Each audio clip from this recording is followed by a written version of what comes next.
مجھ سے جب کوئی یہ پوچھتا ہے کہ تمہیں کیوں لگتا ہے کہ وہ تمہاری ساری دعاؤں کو قبول کرے گا، اتنا یقین کیسے؟ مجھے بہت حیرت ہوتی ہے۔ بھلا میں کیسے اور کیوں نہ کروں اس پر بھروسہ؟ میں اس کے علاوہ بھروسہ کر ہی کس پر سکتی ہوں؟ کسی دوسرے کو تو چھوڑو، میں اپنی ذات پر بھی مکمل یقین نہیں کر سکتی۔ میں اپنے لیے بھی ہر بار صحیح فیصلہ نہیں کر سکتی۔ وہ میرا مالک ہے، میرا رب، میرا ساتھی ہے۔ مجھے اگر کوئی اندھیروں سے اجالوں میں لایا تو وہی رب ہے۔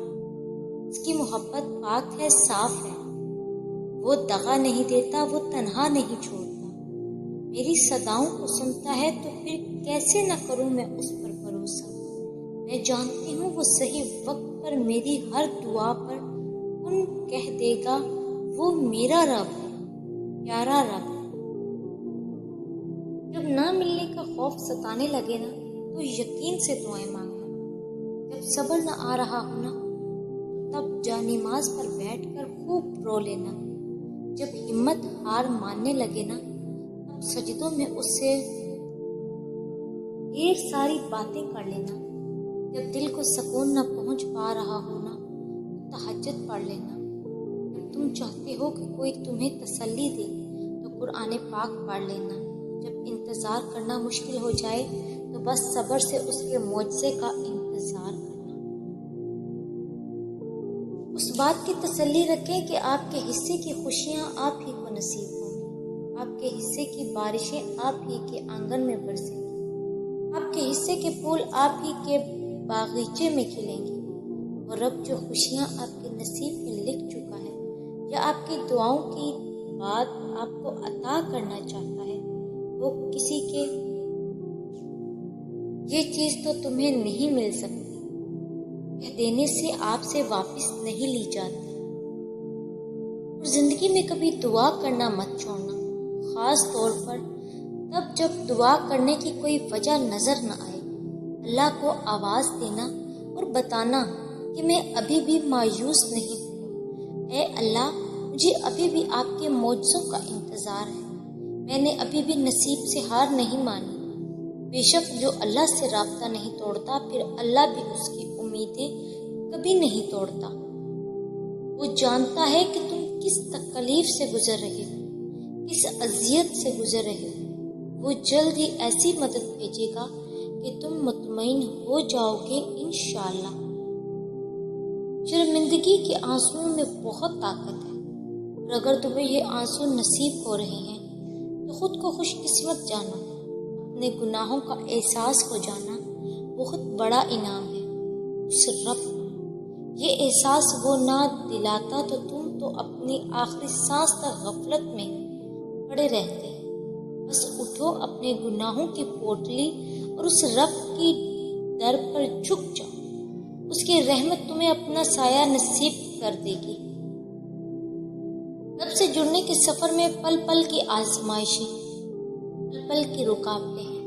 اگر اس دنیا میں جینا اتنا آسان ہوتا، تو پھر وہ اللہ اسے آزمائشوں کی جگہ کیوں کہتا؟ زندگی تو نام ہی آزمائشوں اور مشکلات کا ہے۔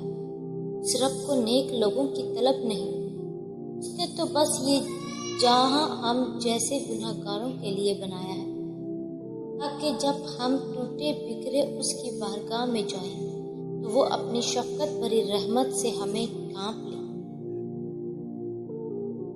دکھ اس لیے نہیں ملتے کہ ہمیں تکلیف ہو یا ہم روئیں۔ دکھ تو بہت سے سبق سکھا دیتے ہیں، اور پتہ ہے یہ دکھ جب ہی ختم ہوتے ہیں، جب ہم وہ سب سمجھ جاتے ہیں جو اللہ تعالیٰ ان معمولی آزمائشوں سے ہمیں سمجھانا چاہ رہا ہوتا ہے۔ اور جب ہم سمجھ جاتے ہیں تو یہ دکھ بھی ایسے ختم ہوتے ہیں جیسے کبھی تھے ہی نہیں۔ دعا مانگتے ہوئے یہ کمزور پڑ جانا، یا اس صبر کے سفر میں قدموں کا لڑکھڑا جانا، یہ تو سب کچھ سفر کا حصہ ہے۔ انسان کمزور پڑ سکتا ہے مگر مسلسل نہیں۔ اگر تم سفر کرتے ہوئے گر گئے ہو تو دوبارہ اٹھنا پھر شروع کرنا، دوبارہ گرو تو پھر سے اٹھنا، ہار نہیں ماننی۔ پیچھے مڑ کے نہیں دیکھنا، ٹھان لو کہ اپنی منزل تک پہنچ کر ہی رہنا ہے۔ اللہ پر توکل رکھ کے سفر جاری رکھو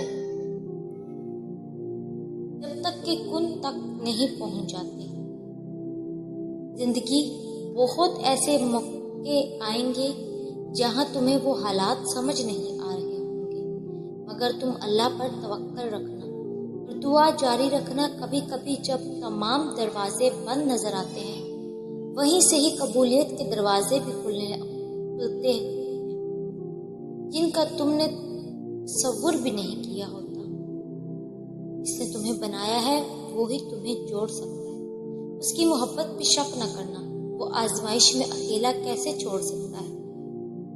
اس کے فیصلوں پہ یقین رکھو، وہ تمہارا غلط کیسے سوچ سکتا ہے۔ اس کو تو تمہارا ایک آنسو بھی گوارا نہیں، وہ بھلا تمہارا دل کیسے توڑ سکتا ہے۔ محبت تو اس کی صفت ہے، وہ محبت والوں کو اکیلا کیسے چھوڑ سکتا ہے۔ اس کو تو پسند ہے تمہارا مانگنا، وہ بھلا دعائیں کیسے خالی موڑ سکتا ہے۔